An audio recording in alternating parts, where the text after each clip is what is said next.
Every type of content that can be transmitted on the internet has a two-part identifier that describes it, and that's called a media type. You might see the more archaic name sometimes, mean type, which stands for multipurpose internet mail extensions.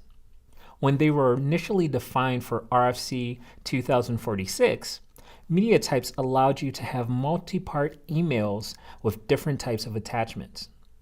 Media types are a reason why someone can send a single email with images, video, and other file types as attachments, and your email client knows exactly how to interpret each file.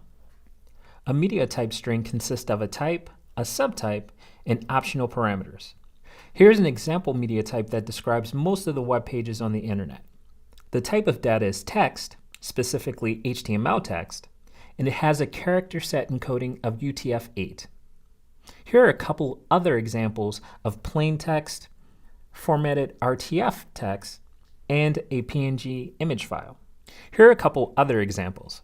Whenever you want to share data between apps, you'll have to specify its media type so that Android can determine how and if it can fulfill the request.